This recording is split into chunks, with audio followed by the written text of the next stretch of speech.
1433 শুরু হয়েছে। এটা আমাদের কথামালার 36তম অধিবেশন। এর আগে আমাদের বার্ষিক অধিবেশনের পর একটা অনলাইন অধিবেশন হয়েছে। এবার নদিয়া জেলার লেখকদের নিয়ে আমাদের এই অধিবেশন। এই অধিবেশনে আমন্ত্রিত লেখকরা যারা গল্প পাঠ করবেন তাদের নামটা একবার বলে দিচ্ছি আমি। আনসার উদ্দিন, তমাল বন্দ্যোপাধ্যায়। এরপরে আমি গল্প পাঠের জন্য অনুরোধ করব তমাল বন্দ্যোপাধ্যায়। তমাল বাবু আছেন প্রথম থেকে, মানে একদম সবার আগে তমাল বাবু এসছেন, এটা ভালো লেগেছে। তমাল বাবু সম্পর্কে আমি একটু বলে নিই। উনি ইংরেজি সাহিত্য নিয়ে পড়াশোনা করেছেন, ইংরেজি সাহিত্যে স্নাতকোত্তর। আর দেশ, আনন্দবাজার সহ সমসাময়িক বিভিন্ন পত্রিকায় ওনার গল্প আমরা দেখতে পাই, আমরা জানি। এখন ওনার গল্প তো মাঝে মাঝেই আমরা দেশ, আনন্দবাজারে দেখতে পাই। তা উনি ওনার গল্পগুলো ইংরেজি, ফরাসি, স্প্যানিশ, হিন্দি, উর্দু, মারাঠি, অসমিয়া, হুম এতগুলো ভাষায় ওনার গল্প অনুবাদ হয়েছে। মায়াকাজ উপন্যাসের জন্য উনি সংবাদ প্রতিদিন থেকে বর্ণপরিচয় সাহিত্য সম্মান পেয়েছেন। তাছাড়া নতুন কৃত্তিবাস পুরস্কার, সন্দীপন চট্টোপাধ্যায় পুরস্কার, পশ্চিমবঙ্গ বাংলা একাডেমি পুরস্কার, রোকেয়া সাহিত্য সম্মান, তাছাড়া এগুলো সব পেয়েছেন। আর মণিপুরে উনি মণিপুরের সাহিত্য একাডেমি আয়োজিত সর্বভারতীয় সাহিত্য সম্মেলনে উনি করেছিলেন বাংলার প্রতিনিধিত্ব। এটা সত্যিই গর্বের। যাই হোক, আমরা এবার শুনে নেব তমাল বন্দ্যোপাধ্যায়, ওনার গল্প। আপনি শুরু করুন এবার আপনার গল্প।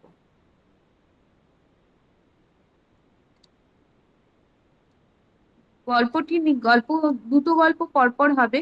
তো প্রথম আমি আলোচনার জন্য সর্বানিধিকে বলে রাখছি, আরো যারা আছেন তারাও আলোচনা করবেন। সর্বানিধি গল্পগুলো একটু ঠিকভাবে শুনবে। সর্বানিধিকে আমি দেখতে পাচ্ছি এখানে। সকলকে নমস্কার। আমার কথা শোনা যাচ্ছে? হ্যাঁ, একদম পরিষ্কার শোনা যাচ্ছে। আচ্ছা, আমি এই যে গল্পটি পড়বো, এই গল্পটি নাম হচ্ছে বিড়াল বাড়ি। বিড়াল বাড়ি। তো গল্পটা উম, আহ, এর মধ্যে কি কোনো দৈর্ঘ্যের কোনো সমস্যা আছে? মানে আমি বলতে চাইছি যে গল্পটা কোথাও কি স্কিপ করতে হবে সময়ের প্রয়োজনে? আসলে অনলাইন তো খুব বড় গল্প হলে না, এটা খুব কনসেন্ট্রেট বড় করাটা গল্প একটু নয়, অসুবিধে। কিন্তু নিউজ পেপার গল্প যেমন হয়, হাজার দেড়েক শব্দের গল্প। হ্যাঁ হ্যাঁ, 1000 ঠিক আছে, 1500-এর আচ্ছা, অসুবিধা নেই। আচ্ছা। আচ্ছা, গল্পটা আশা করি আপনারা আপনাদের শ্রবণ, মানে কি বলবো, অনুরোধ করছি সবাই একটু মনোযোগটা দেবেন। বেড়াল বাড়ি। সে কি তীক্ষ্ণ কান্না! হৃষ্টপুষ্ট পূর্ণ দৈর্ঘ্যের ফ্যাকাশে হলুদের উপর খয়েরি ছোপ ছোপ বিড়ালটার মৃতদেহটাকে জাপটে ধরে মাঝবয়সী মেজ বোনটার সে কি কর্কশ কান্না! তৃপ্ত সকালের গায়ে জ্যৈষ্ঠের জ্বালা ধরা রোদের কণাগুলো তখনো ছুঁয়ে যায়নি। বেশ একটা মুখরতা লেপ্টে রয়েছে হাওয়ায়। হঠাৎই কান্নাটা ফিনকি দিয়ে উঠল। কয়েক মুহূর্তের মধ্যে আর তিনটে সমধর্মী কান্না সম্মিলিতভাবে একটানা 30-40 মিনিট ধরে এলাকার আকাশ যেন চৌচির করে দেবে। খাদে চড়ায় ক্রমশ এলিয়ে আহত আকুল এই চিৎকারের অনুরণন সপ্তাহান্তে মধ্যবিত্ত বিলাসকে তছনছ করে দিতে চাইছে। ওরা 3 অবিবাহিত বোন আর ওদের বয়স্ক মা পালা করে বেড়ালটাকে বুকে টেনে নিচ্ছে আর নতুন উদ্যমে ডুকরে কেঁদে উঠছে। পঙ্গু বাপটা পাছা ছেঁচড়াতে ছেঁচড়াতে ঘর থেকে উঠোনে বেরিয়ে এসেছে। পড়শিরা যে যার দোতলার জানলা ও ছাদের ওপর থেকে তাদের কৌতূহলী চোখগুলো মেলে ধরেছে ওদের উপর। মেয়েগুলোর কোনো দিকে ভ্রুক্ষেপ নেই। বিড়ালটার আড়ষ্ট আড়ষ্ট থমকে থাকা শরীরটায় আর প্রাণ নেই, সেটা যেন ওদের বিশ্বাসই হচ্ছে না।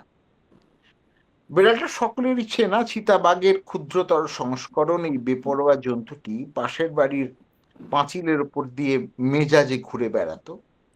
এই তো কালই বামুনবাড়ির গেটের বাইরের মাথায় সিমেন্টের স্ল্যাবের ওপর কদম গাছের ছায়াটায় গুটিসুটি মেরে ঘুমোচ্ছিল। বামুন বুড়ি বেঁকে যাওয়া শিরদাঁড়া নিয়েও কোনো রকমে সিঁড়ি বেয়ে ছাদে উঠে এসে ছেলের বউকে জিজ্ঞেস করে, কোনটা মোলো?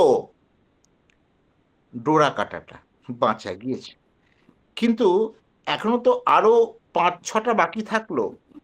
আদি খেতা দেখলে মরে যাই। আমি তো ভাবছিলাম বুড়োটা মরেছে। বামুন বুড়ির নয় ছুচিবাই, আশপাশের প্রতিবেশীরা কেউই ওই বাড়িটার অতগুলো বেড়াল পোষার ব্যাপারটা ভালো চোখে দেখে না। রীতিমতো 7-8টা পোষা বিড়াল, ধূসর সাদা, 2-3টে রং মেশানো, কুচকুচে কালো, ছাই ছাই নানা রঙের নানা আকৃতির সব বেড়াল পাড়ার গলিটায় অবাধে ঘুরে বেড়ায়। পাড়ার বৌঝিদের কাছে এটা যথেষ্ট অলক্ষণে অশুভ একটা ঘটনা।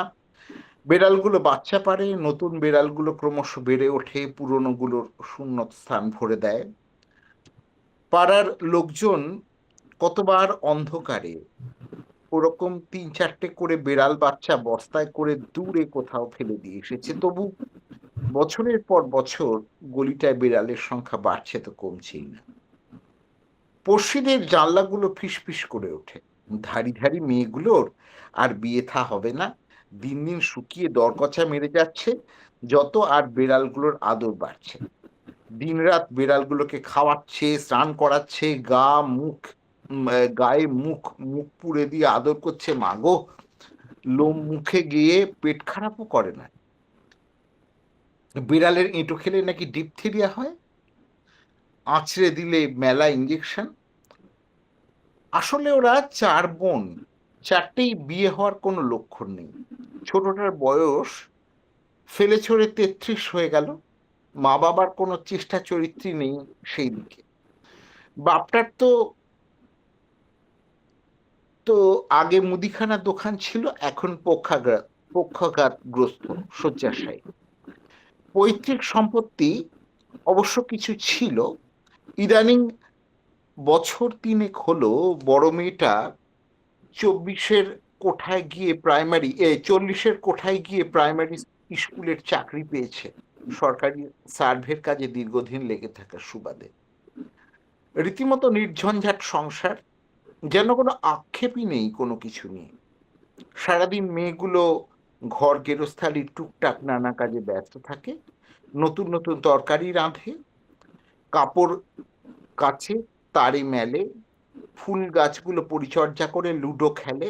বাইরের গেট থেকে বাড়ির পৈঠে ওঠা 3 ধাপ সিঁড়ি অবধি সযত্নে রক্ষিত রাস্তাটা ঝাঁট দেয়, আচারের শিশি রোদে রাখে, আর বেড়ালগুলোকে আদর করে। অবসাদে ভোগার কোনো সময়ই নেই যেন ওদের। বিয়ে থার যেন কোনো প্রাসঙ্গিকতা নেই জীবনে। ওদের ওপরে একটু নজর রাখলে নিশ্চয়ই বৈবাহিক জীবনে ক্লান্ত, বিরক্ত, ক্লিষ্ট সধবা মহিলারা যার পর না ঈর্ষান্বিত হবে। কান্নার রোলটা একটু স্তিমিত হয়েছিল, আবার মাথাচাড়া দিয়ে উঠল শুনে প্রতিবেশীরা আবার উঁকি মেরে দেখে বড় মেয়েটা স্কুল থেকে ফিরল। বোধহয় মোবাইলে খবর পাঠানো হয়েছিল। রিস্কাওয়ালার টাকাটা মিটিয়ে দিয়েই হুড়মুড় করে ছুটে গিয়ে জড়িয়ে ধরলো উঠোনে শুয়োনো বেড়ালটাকে। হাউমাউ করে কেঁদে উঠল। সে যে বোনটা কোকিয়ে উঠে বলল, দিদি বুঝু আর নেই। আর সমস্বরে কান্না, ওরে কোথায় গেলি, কোথা থেকে কি হয়ে গেল। প্রাক-পুরাণিক বিলাপের এইসব চেনা বুলিতে শুদ্ধ নিষাদ, ভাঙা কাঁচের প্রান্তদেশীয় ধার। বনগুলোর গাল থেকে চোখের জল গড়িয়ে পড়ছে, চুলগুলো এলোমেলো, পোশাক আলুথালু, মুখগুলো সব এক ছাঁচে গড়া, গোল গোল চোখগুলো ছোট ছোট, নাকগুলো ভোঁতা, চওড়া চওড়া কপাল, মুখে ন্যূনতম লাবণ্য নেই। কিন্তু প্রত্যেকেরই গায়ের রং ফর্সা। ওরা খুব একটা সাজে না, চটকদার কোনো পোশাক পরে না, হালকা রঙের শাড়ি আর চুড়িদার পরে মাথা নিচু করে রাস্তা দিয়ে হেঁটে যায়, যেন সবকটা বাল্য বিধবা। ওদের থমথমে ভাবলেশহীন মুখগুলোর মধ্যে এত কান্নার উৎস কোথায় লুকিয়েছিল কে জানে। এ তল্লাটের একমাত্র তিনতলা বাড়ি, মানে দাশগুপ্তদের সর্বোচ্চ জানলার ইউনিভার্সিটি শিক্ষিত রিসার্চ স্কলার মেয়েটি নির্দ্বিধায় সিদ্ধান্ত নিয়ে ফেলেছে মেয়েগুলো নিশ্চয়ই সমকামী। এখনো এখন তো লেসবিয়ানদের অধিকার নিয়ে নানা রকম আন্দোলন হচ্ছে না, এটা অবৈধ কিছু না। ওরা নিজেরা যদি নিজেদের নিয়ে খুশি থাকতে পারে তাহলে থাক না। আসলে ওদের মা বাবা ব্যাপারটা জানে, এই জন্য দেখো না কারোর সঙ্গে মেশে না। বিড়ালগুলো ওদের বাৎসল্য সুখ। ছুটিতে আসা কলকাতাবাসী মেয়ের ব্যাখ্যা শুনে বাড়ির বউ গদগদ হয়ে উঠে দোতলায় নেমে আসে। পাশের বাড়ির চিলেকোঠার ছায়ায় দাঁড়ানো তাপসীর বিধবা জেঠিমার অষ্টাদশী পিঙ্কিকে নিজের বোঝাপড়াটা সঞ্চারিত করে দিয়ে তার চোখ মুখ চকচক করে ওঠে। তাপসীর জেঠিমা জেঠিমা কথাটায় একমত, এই জন্য ওদের এত মিল। সেদিন কালো বেড়ালটা আমার ছোট ছেলের সমীরের রাস্তা কাটলো, তার কিছুক্ষণ পর খবর হলো ছেলেটার আমার মোটর সাইকেল অ্যাক্সিডেন্ট হয়েছে। ওদের গ্রিল ওদের গ্রিলের দরজা ঠেলে নালিশ জানাতে গেলাম, তো মেয়েগুলো যেন তেড়ে এলো। ছোটটার আবার ট্যাকটাকে কথা, আপনার সন্তান যদি কালো হয় তাহলে কি আপনি ফেলে দেবেন? এই জন্যেই ওরা ওদের গলির গণ্ডির মধ্যে এক ঘরে হয়ে থাকে। এইরকম অসামাজিক পরিবার জীবনে দেখিনি বাবা। বাইরে কি ঘটলো, কারো কোনো বিপদ আপদ হলো কি না, তাতে ওদের বিন্দু মাত্র আগ্রহ নেই। মেয়েগুলো আকাশের দিকে তাকায়, আকাশ নির্বিকার। ওদের শরীর মেকে যাচ্ছে যন্ত্রণার মোচড়ানিতে। মরা বেড়ালটাকে শুকে ছাই ছাই বেড়ালটা বিষণ্ণ ভঙ্গিতে উঠোনটা আড়াআড়ি ভাবে পেরিয়ে গিয়ে ঘরের দেওয়ালে গা এলিয়ে বসল। দুটো বেড়াল যে যার জায়গায় স্থির হয়ে আছে। লালচে মিনিটা বেশ খানিকক্ষণের জন্য তার উপর মানুষগুলোর মনোযোগের ঘাটতি বুঝে ছোট বোনটার গায়ে গা ঘষছে। বিচ্ছিন্ন সাদাটা আর একটা গর্ভবতী বিচ্ছিন্ন সাদাটে আর একটা গর্ভবতী অনতি দূরে বাচ্চা বেড়ালগুলোর পরিস্থিতি আঁচ না করে পাল্টি খাচ্ছে ধুলোর ওপর। এ এ ওর গায়ে ঝাঁপাচ্ছে। গলির মোড়ের মুদিখানার দোকানটায় একটা ছোট্ট জটলা তৈরি হয়েছে। অকেজো খয়াটে ছোকরাগুলো ঠোঁটের কোণের মিচকি হাসি বুড়োটা মরলে নয় শ্মশান বন্ধু হয়ে নবদ্বীপের হোটেলে পেট পুড়ে মাছ ভাত সাঁটানো যেত, শ্রাদ্ধে আবার কাঁধি খাওয়া। এখন গেলে তো রসগোল্লা পাওয়া যাবে না, চ রগরটা দেখে আসি। হোর, আজকাল আর কোনো চার্ম নেই। বছর পাঁচেক আগেও চোপা যাই হোক ছোটটা তাও রসালো ছিল, এখন ঝুনো নারকোল হয়ে গিয়েছে। আর 4 দিন পর পুরসভার ভোট। আপাতত একত্রিত হলেও আর একটু পর থেকেই ছেলেগুলো বিভিন্ন শিবিরে ভাগ হয়ে যাওয়ার কথা। কিন্তু ওরা কেমন থমকে দাঁড়িয়েছে, উৎকর্ণ হয়ে রয়েছে বেশ খানিকক্ষণ চোখ টেরিয়ে। ক্ষমতাসীন দলের কমিশনার দিনুদা এই বাড়িটা সম্পর্কে বিরক্ত ও উদাসীন। বাড়ি বয়ে voter part number serial number দিতে গেলে মেয়েগুলো বসতে পর্যন্ত বলে না। শেষবার নিজের গলার চেনে হাত বোলাতে বোলাতে উনি যে চটুল রসিকতা করেছিলেন তাতে মেয়েগুলো হাসেনি। ওদের নিরপেক্ষ মুখগুলো থেকে কিছুই পাঠোদ্ধার করা যায় না। তার চেয়ে বড় কথা হলো ওরা ভোট দিতে পর্যন্ত যায় না। বড় মেয়েটা যে চাকরি করে সেও নাকি ব্যতিক্রম নয়, চাকরি পাওয়ার কৃতজ্ঞতা বোধটুকু নেই। বিরোধী প্রার্থী অনুবিশ্বাসের চেলা ভজনের মন্তব্য। তবু এবার লড়াই সে আনে 50টা ভোটের মার্জিনেও সব উল্টোপাল্টা হয়ে যেতে পারে। ওস্তাদি মেরে বিশু ওদের উপকার করার যৌক্তিকতা খুঁজে পায়। খিক খিক করে হাসি ওঠে, বিড়ি খাওয়া কালো ছোপ পড়া দাঁতগুলো রোদ্দুর খেলে। বিশুর দন্তস্ব আকীর্ণ বাক্যে সমবেদনার সুর।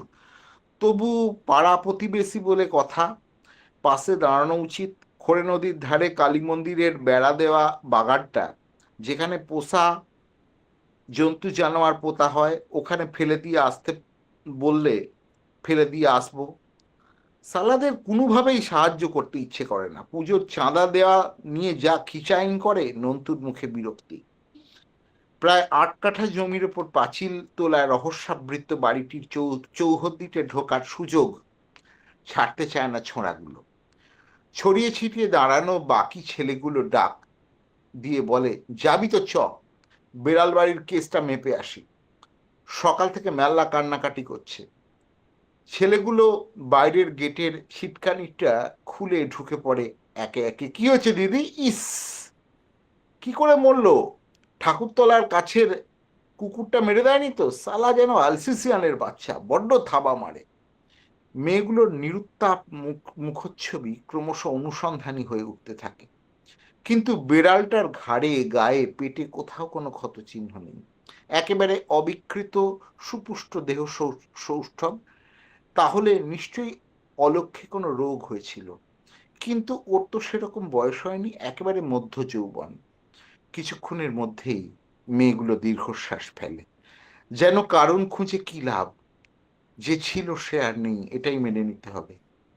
আর তো কিছু করার নেই। মেয়েগুলো চোখ মুছে বুকে ওড়না টেনে নেয়। ছেলেগুলোর চোখ যেভাবে কানাচ খুঁজছে, তাহলে এখন কি করবে? নদীর ধারে যে হনুমান পোষা কুকুর বেড়াল পোঁতে, সেখানে নিয়ে যাবে নাকি? ট্রলি ডেকে দেবে? যদি বলেন আমরা দুজন যেতে পারি। পোষা জীবকে তো আর ভাগাড়ে ফেলা যায় না, বিশু বলে ওঠে। কথাটা বলা শেষ না হতে হতেই মেজ বোনটা চকিতে মাথা ঘুরিয়ে উত্তেজিত ভঙ্গিতে চিৎকার করে ওঠে, কোথাও যাবে না, ওকে কোথাও যেতে দেব না। ও আমাদের সঙ্গে থাকে, আমাদের সঙ্গে থাকবে। ওর যেখানে সৎকার হবে, যেভাবে আগের সবার হয়েছে, ওদের বাড়ির বাইরে যেতে দেব না এক পা। মেজ বোনটার চোখের ক্ষিপ্র ঝলকানিতে ছেলেগুলো ছোপ খেয়ে যায়, হতবুদ্ধি হয়ে পিছিয়ে আসে। মৃদু ঘূর্ণিতে পাক খাচ্ছে শুকনো পাতা, কাঁকড় বালি, মোটা দানার ধুলো। পাকে পাকে উঠছে বেড়ালের বিষ্ঠার গন্ধ। কাঠঠোকরা সশব্দে ঠোঁট টুকছে নারকেল গাছে। শুকনো হাওয়ায় একটা ছেঁড়া প্লাস্টিক প্যাকেট উড়ে এসে জড়িয়ে যাচ্ছে বেড়ালের মতো। কিছুক্ষণ পর আর দাঁড়িয়ে থাকা অর্থহীন বুঝে ছেলেগুলো গেটের দিকে পা বাড়ায়। বেলা তখন 12টা। মধ্যাহ্ন সূর্য অচিরেই বিষের ভাণ্ড হয়ে উঠেছে। মেয়েগুলো আম গাছটার গোড়ায় গর্ত খুঁড়তে থাকে গভীর যত্নে। গর্তটা দৈর্ঘ্য প্রস্থে হাত দেড়েক হতেই আবার ফোঁপানির শব্দ জেগে উঠতে থাকে। বিড়ালটাকে গর্তের ভিতর সেঁধিয়ে দিয়ে মেয়েগুলো মৌন গম্ভীর হয়ে ওঠে। আলতো হাতে শরীরটার উপর মাটি দিতে দিতে ওরা প্রায় পাথুরে হয়ে ওঠে। তবু চিবুক থির থির করে কাঁপছে। শুষ্ক বুকের ভেতর শূন্যতার বুদবুদগুলো আর্তনাদ করে ফাটছে উপরিতলে। গর্তটা ভরাট হয়ে ঘাসের থেকে মাটির আবের মতো জেগে থাকে। গর্তটা ভরাট হয়ে ঘাসের মধ্যে থেকে মাটির আবের মতো জেগে থাকে। মেয়েগুলো ধূপকাঠি জ্বালিয়ে তার উপর গুঁজে দেয়। একটা অলৌকিক গন্ধ মেশে পাড়ার বাতাসে। ছাদে জানলার ওপরের পড়শিদের তারারন্ধ্র বিস্ফারিত হতে থাকে। আম গাছটার গোড়াটাকে কেন্দ্র করে বৃত্তাকারে চোখ ঘুরিয়ে আনাতে ওদের গা শিরশির করে ওঠে। আম গাছের গোড়ায় গোল করে উঁচু উঁচু হয়ে রয়েছে ও ধরনের আরো অনেকগুলো ছোট ছোট ঢিবি। সেগুলোর ওপর অবশ্য এতদিনে ঘাস গজিয়েছে। আমার গল্পটা পড়া শেষ হয়েছে। আমি ক্ষমা চাইছি যে আমার বাঁ চোখে একটা সমস্যার জন্যে অনেক জায়গায় হয়তো ফাম্বলিং হলো। সেটা গল্পের যেটা কি বলবো, রসক ভঙ্গ ঘটায়। তবু যাই হোক, যেটুকু পৌঁছলো সেটুকুই আজকের সন্ধ্যায় আমার নিবেদন। নমস্কার। তমালবাবুকে অনেক ধন্যবাদ। আমাদের কোনো অসুবিধে হয়নি, আমরা খুব ভালোভাবে শুনতে পেরেছি আপনার গল্প। আগেই বলেছিলাম গল্প নিয়ে আলোচনা করবেন সর্বাণীদি, তবে এখন নয়, আর একটা গল্প আমরা শুনে নেব। আমি অনিন্দিতা মণ্ডলকেও বলবো একটু তৈরি থাকতে, কারণ ওনাকেও আলোচনার জন্য আমি ডেকে নেব। অনিন্দিতা দি একটু তৈরি থাকবেন। আমরা আনসার দাকে এবার গল্প পাঠের অনুরোধ জানাবো। আনসার দা, আপনি, আমি কিন্তু আনসার দাকে দেখিনি, নিশ্চয়ই আছেন আনসার দা? আছেন তো আনসার দা? একবার অন করবেন, মিউট করা আছে হয়তো, আমি আনসারদাকে দেখতে পাইনি। তানিয়া বলতে পারবেন আনসারদা এসেছেন কিনা? যাই হোক, আমি আনসারদা অন, হ্যাঁ, আচ্ছা আচ্ছা ঠিক আছে। আনসারদার সম্বন্ধে আমি দু চার কথা, সবাই আনসারদাকে মোটামুটি আমরা জানি, চিনি। আনসারদা এবারে কথামালা পুরস্কার পেয়েছেন। আমি আনসারদার সম্বন্ধে তবুও দু এক কথা সবার সম্বন্ধে বলছি, তাই আনসারদার সম্পর্কে আমি দু চার কথা বলে দিচ্ছি। আনসারদা যেসব পুরস্কারগুলো পেয়েছেন, আমি শুধু পুরস্কারের নামগুলোই বলছি। উনি পেয়েছেন সোমেনচন্দ্র পুরস্কার, আর বঙ্গীয় সাহিত্য পরিষদ থেকে ইলাচন্দ্র পুরস্কার, লিপি সরকার পুরস্কার, ইলা মিত্র পুরস্কার, বাংলা একাডেমি থেকে পেয়েছেন অন্নদা শঙ্কর রায় পুরস্কার, কথামালা পুরস্কার তো আমরা এবছরে দিয়ে আমরা নিজেরাও সম্মানিত হয়েছি। আর ওনার মুদ্রিত বইয়ের সংখ্যা 25। উনি মূলত, আমরা যেসব গল্পগুলো পাই, আমরা মূলত গ্রাম বাংলার বিভিন্ন সমাজেরই ফুটে ওঠে, তবে মুসলিম সমাজের গল্প আমরা বেশি পাই আনসারদার কলমে। যাই হোক, আমরা এবার শুনে নেব আনসারদার গল্প। আনসারদা, আপনি গল্পটা পড়তে শুরু করুন। সকলকে আমার আন্তরিক শুভেচ্ছা, শুভকামনা, নতুন বছরের প্রীতি ও ভালোবাসা। গল্প পড়ছি। গল্পটা আমার লেখা হয়েছিল কিছুদিন আগে, পরে আমি একটু রিরাইট করে, মানে মূল থিম এক রেখে গল্পটাকে আমি আবার লিখি। গল্পের নাম হচ্ছে 3 পায়ের দৌড়। প্রতিবার শীতের মরশুমে আমাদের পার্শ্ববর্তী গ্রাম হরহরিয়াতে গ্রামীণ মেলা বসে। মেলাকে কেন্দ্র করে যেমন হাজার দোকান ঝলমলিয়ে ওঠে, তেমনি নানান রকমের খেলাধুলারও আয়োজন করা হয়। এর মধ্যে গ্রামীণ হাডুডু, লাঠি খেলা থেকে ফুটবল, ভলিবলও আছে। 100 মিটার 200 মিটার দৌড়ের পর 800 মিটার প্রতিযোগিতার নজর কাড়া আয়োজন হয়ে থাকে। মানুষের দুটো চোখ, সেই চোখে এত এত আয়োজন দেখতে দেখতে চোখের কথা আর মনেই থাকে না। সেবারেই হরকিসিমের দৌড়ের সঙ্গে আর একটা দৌড় যুক্ত হয়েছিল, যার নাম 3 পায়ের দৌড়। কোনো মানুষের 3টে পা হয় না, কিন্তু দুজনের 2টি পা একসঙ্গে বেঁধে দিলে পায়ের সংখ্যা একটা কমে, 3 পা হয়ে যায়। একজনের ডান পা, অন্যজনের বাঁ পা। জোড়া দিলে সেই পায়ের আর ডান বাঁ থাকে না। ডান আর বাঁ জাতের গরুকে একই জোয়ালে জুতে দিলে কি সুন্দরভাবে চাষ করা যায়। বৈদ্যুতিক মোটর চালাইতে এসি আর সম্পূর্ণ বিপরীতধর্মী ডিসি কারেন্ট একত্রে মিলেমিশে শক্তি উৎপাদন করে। তা দিয়ে ঘরের ফ্যান ঘোরে, আলো জ্বলে, কলকারখানা চলে। এসব শিখেছিলাম আমাদের স্কুলের এই কানাই মাস্টারের কাছ থেকে। তখন 7-এ পড়ি। বলেছিলেন সমাজে বাস করতে গেলে সবই দরকার। পরিবার গঠন করতে হলে যেমন নারী পুরুষ দরকার, তেমনি সমাজে বাস করতে হলে শত্রু মিত্র সবই দরকার। বলেছিলেন নদীর ঢেউ দেখতে হলে স্রোতের বিপরীতে প্রবাহমান বাতাস দরকার। তাতে ঢেউ ওঠে, ঢেউ ভাঙে, নদীর সৌন্দর্য বাড়ে। আনন্দে আমাদের দেহ মন তোলপাড় হয়। এতে নদীকূলে দুদণ্ড বসে থাকতে মন চায়, বুঝলি খেপা? কোনো মাস্টারমশাই এভাবে জীবনের পাঠ দিলে না বোঝার কিছু অবশিষ্ট থাকে কি? আমার বাড়ি উত্তরপাড়ায়। আর ফেরু শেখের বাড়ি দক্ষিণ পাড়ায়। দুজনে একসঙ্গে পড়তাম। এখানেও উত্তর দক্ষিণের অবস্থানগত বৈপরীত্য। কানাই মাস্টারের কথা মাথার মধ্যে ঘাই মেরে উঠতেই মনে সাহস পেলাম, বুকে বল পেলাম। ফেরু শেখকে খেলার মাঠে গিয়ে বললাম, এবার আমাদের হড়হড়িয়ার মেলায় 3 পায়ের দৌড় হবে, নাম লেখাবি? ও বলল, একলা একলা দৌড়ানোর চেয়ে 3 পায়ের দৌড় খুব ঝোঁকমারির ব্যাপার। কিরকম? একজন যদি হঠাৎ করে পড়ে যায়, অন্যজন তাকে মাঠময় টেনে নিয়ে বেড়াবে। এ তার পিঠের ছাল চামড়া কিছুই থাকবে না। আমি বললাম, ভালো মতো প্র্যাকটিস করতে হবে, তাহলে কিছুই হবে না। ফেরু বলল, একদিনের প্র্যাকটিসে তো হচ্ছে না কিছু। তা তো বটেই, একদিনে কোনো কিছুই হয় না। ছেলে জন্মালে তার আঁচি কাটাইতে অন্তত 7 দিন সময় লাগে। সে জায়গায় গ্রামীণ মেলার 10 দিন সময় আছে এখনো। তুই যদি বলিস আজ থেকেই প্র্যাকটিস শুরু করে, কি বলিস? আমার কথার মধ্যে এমন একটা আত্মবিশ্বাস ফুটে উঠেছিল, তাতে ফেরু অস্বীকার করতে পারল না।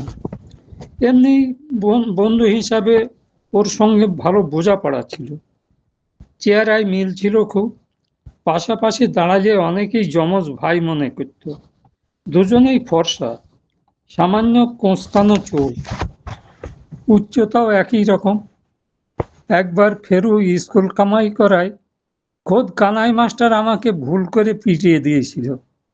পরে সরি বলে অনুশোচনা করেছিলেন। কোনো মাস্টারমশাই যদি কাতর গলায় সরি বলে ওঠেন, সেখানে আমার কি বলার থাকতে পারে? ফেরুর সঙ্গে যে এক ক্লাসে পড়তাম তাই নয়, আমরা পাশাপাশি বসতাম, পরস্পরের টিফিন ভাগ করে খেতাম। ফেরু 3 পায়ের দৌড়ে রাজি হওয়ার এটারও একটা কারণ হইতে পারে। ওকে বোঝালাম, 3 পায়ের দৌড়ের পর আমরা ব্যক্তিগতভাবে 100 মিটার 200 মিটারে নাম লেখাইতে পারি। ফেরু বললে তাই হবে। ও সম্মতি দেওয়াতেই সেদিন থেকে মহড়া শুরু করেছিলাম। 3 পায়ের দৌড় যতটা ঝুঁকিপূর্ণ হোক না কেন, বস্তার দৌড়ের কাছে কিছুই নয়। সবচেয়ে খতরনাক দৌড় হলো বস্তা দৌড়, বস্তার মধ্যে পা ঢুকে দৌড়ানো। বার্ষিক ক্রীড়া প্রতিযোগিতায় এই রেসে অংশগ্রহণ করে কত কত ছেলে হুমড়ি খেয়ে নাক মুখ ফাটালো। স্কুলের এক প্রান্তে কাঁটার তলায় ফার্স্ট এইডের বক্স নিয়ে বসে থাকতেন আব্দুল স্যার। আসলে তিনি ছিলেন 4র্থ শ্রেণীর কর্মচারী। গজ, ব্যান্ডেজ, ডেটল, সূঁচ সুতো, তুলো সবই ছিল সেই ছোট্ট বাক্সের ভেতর। প্রয়োজনে সেলাইও করতেন আব্দুল স্যার। অন্যের কথা বলবো কি, একবার আমারও বস্তা দৌড়ের এক বিশেষ মুহূর্তে কপাল ফেটেছিল। পাটের বস্তার 2 কোণে পায়ের পাতা, হাতে বস্তার কানে ধরে দৌড়ইতে দৌড়ইতে হুমড়ি খেয়ে পড়ে গিয়েছিলাম আস্ত পাথরের ওপর। গরিব ঘরের ছেলের কপালে যে এতটা রক্ত জমা ছিল, না দেখলে কেউ বিশ্বাস করত না। আব্দুল স্যার 2টো সেলাই করে বাড়ি পাঠিয়ে দিয়েছিলেন। বাবা দেখে তো অবাক। আমাকে সঙ্গে নিয়ে শটান হাজির আব্দুল স্যারের বাড়ি। বললে, নিজের ছেলে হইলে এভাবে পটাপট সেলাই করতে পারতে? ছেলে আমার খাম হয়ে গেল না? আমি ছেলেকে কি সেলাই করে পাঠিয়েছিলাম স্কুলে? আব্দুল স্যার আমতা করে বললেন, সেলাই তো ওর ভালোর জন্যই করা হয়েছে, নইলে কত কত রক্ত গড়াইতো। মাত্র 2টো সেলাই করেছে, আর একটা করতে পারলে ভালো হতো। এটা কোনো যুক্তির কথা? দোকানে ভালো শাড়ি আর সেলাই করা শাড়ির কত তফাৎ বলো দেখে। ছেলে বলি বাড়িতে ফিরিয়ে নিয়ে যাচ্ছে, নইলে তোমার বাড়িতে রেখে দিতাম। সেবার এ নিয়ে যে গন্ডগোল হয়েছিল, সে কারণেই বোধহয় বস্তা দৌড় বন্ধ হয়ে গিয়েছিল। এটা বন্ধ হওয়ায় অভিভাবকদের কাছ থেকে যথেষ্ট সমর্থন এসেছিল। বরং অন্য খেলায় অংশগ্রহণকারী কোনো ছাত্রকে কপাল ফাটা অমুক, নাক কাটা কিংবা গাল কাটা তমুকের পরিচয় বহন করতে হয়নি। সে তুলনায় 3 পায়ের দৌড় নিরাপদ তো বটেই। হাই জাম্প লং জাম্পের কথা না হয় বাদই দিলাম। মেলা কমিটির কাছে 3 পায়ে দৌড়ে নাম লিখিয়ে শুরু হলো আমাদের অনুশীলন। সামনে এখনো বেশ কদিন বাকি। শুনলাম আরো অনেকেই হরহরিয়া গ্রাম্য মেলায় একই প্রতিযোগিতায় নাম লিখিয়েছে। তবে আমাদের ব্যাপারটাই আলাদা। সেখানে সেখানে ফের যেখানে ফেরু সেখানেই আমি। যেখানে যেতাম দুজনে পা বেঁধে 3 পায়ে হাঁটতাম। হাঁটতাম কম, দৌড়াতাম বেশি। খেলার মাঠে, চাষের ক্ষেতে, গায়ের রাস্তায় দিন দুপুর সকাল বিকাল স্রেফ দৌড়াতাম। একদিন গায়ের রাস্তায় তুঙ্গে দৌড়াচ্ছি, ঝিমনো সন্ধ্যায় এমন সময় সিদ্দিক রহমানের মেয়ে মনিরা খাতুন পথ আগলে দাঁড়ালো।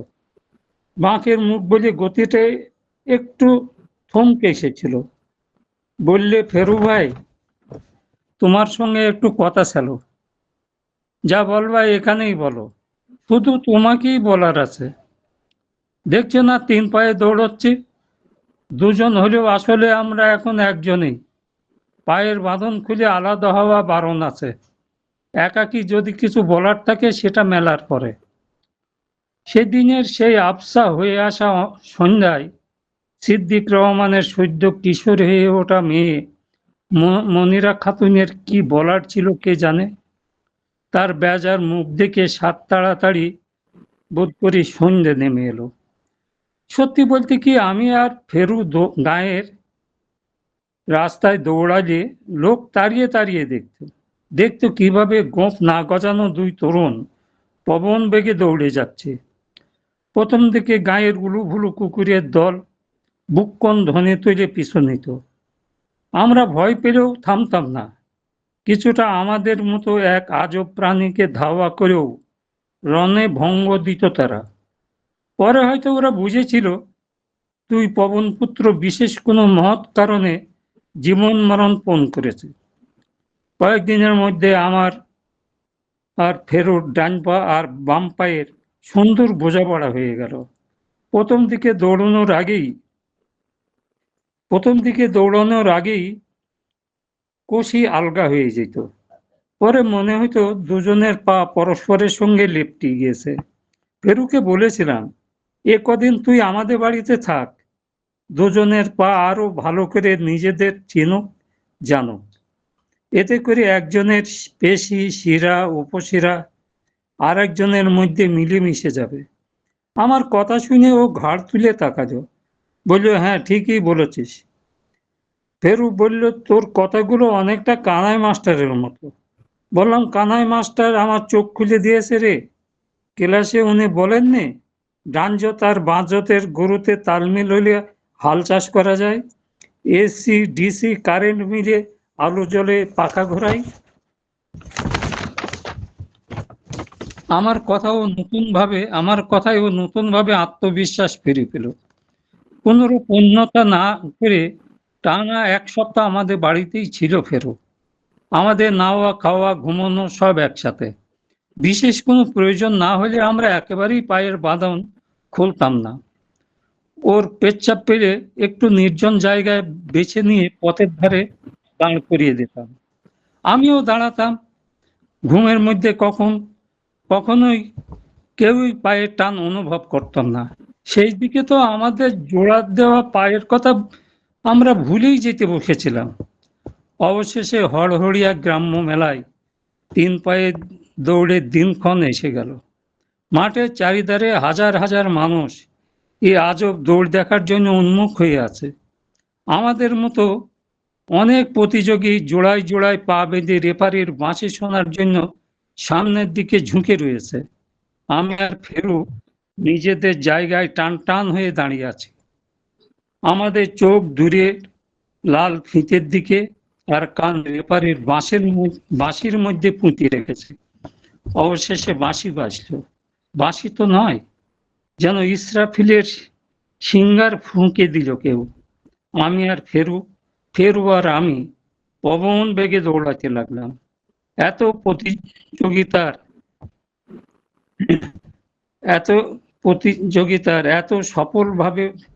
সেই প্রতিযোগিতায় এত সফলভাবে প্রথম হয়েছিলাম যে বলবার নয়। পিছনে তাকিয়ে দেখি পা বাঁধা অবস্থায় মাঠের মধ্যে অনেকেই গড়াগড়ি খাচ্ছে। আমাদের দৌড় দেখে মানুষ যে করতালি দিয়েছিল তার একটাও আমাদের কানে পৌঁছায়নি। দৌড় শেষ করে পা বাঁধা অবস্থায় বাড়ি ফিরে এসেছিলাম। তারপর পা খুলে ফেরু আর আমি পরস্পর থেকে মুক্ত হলাম। ফেরু দক্ষিণ পাড়ায় বাড়ি ফিরবে, তার হাতে পুরস্কার। ওকে ফিরতে দেখে আমি ঘরের ভেতর সশব্দে কেঁদে উঠলাম। মনে হলো আমার কেউ নেই, কিছু নেই। এতদিন বহন করা একটা পাকে হারিয়ে ফেলে আমি অক্ষম, অথর্ব হয়ে গেলাম। ধন্যবাদ।